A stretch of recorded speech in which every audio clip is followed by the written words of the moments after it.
You know what, night শিফটের পরের যে week অফটা পাওয়া যায় না, সেটাকে উইক অফ বলে মনেই হয় না।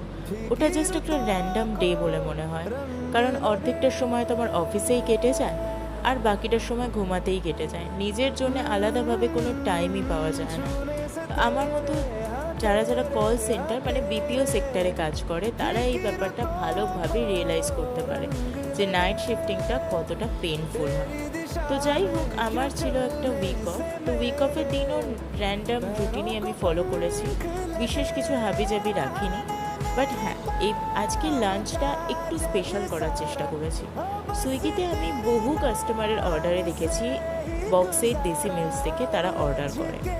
বক্সের দেশি মিলস ইট ক্লাবের একটা রেস্টুরেন্ট। তো আমি ঠিক করলাম এখান থেকেই একটা কম্বো অর্ডার করা যায়। তবে সত্যি বলতে ইট ক্লাবের এখনও পর্যন্ত আমি যে কটা রেস্টুরেন্ট থেকে খাবার অর্ডার করেছি, আমি একটাই কথা বলবো, জাস্ট দারুণ। তবে হ্যাঁ, একটা কথা, নর্মাল রেস্টুরেন্ট থেকে এর খাবারের টেস্টটা একটু ডিফারেন্ট হয়, একটু মশলাদার হয়। বাট সত্যি বলতে দারুণ ছিল আজকের লাঞ্চটা। তারপর আমি আবারও একটু ঘুমিয়ে নিয়েছিলাম। দেন আমি একটু মুভি দেখছিলাম। সাইয়ারা মুভিটা আমি ফুল কমপ্লিট করিনি, আমার অনেক দিন পরে এটা মনে পড়লো, তাই আজকে এটা কমপ্লিট করে নিলাম। তারপর সন্ধেবেলার দিকে আমি একটু বেরিয়েছিলাম, ওই নিউ টাউনের দিকে গিয়েছিলাম একটু চা খেতে। বাট ভাই সাব, তারপর এত বৃষ্টি হলো যে আমি এইভাবে ভিগে বিল্লি অবস্থায় চলে এসেছি।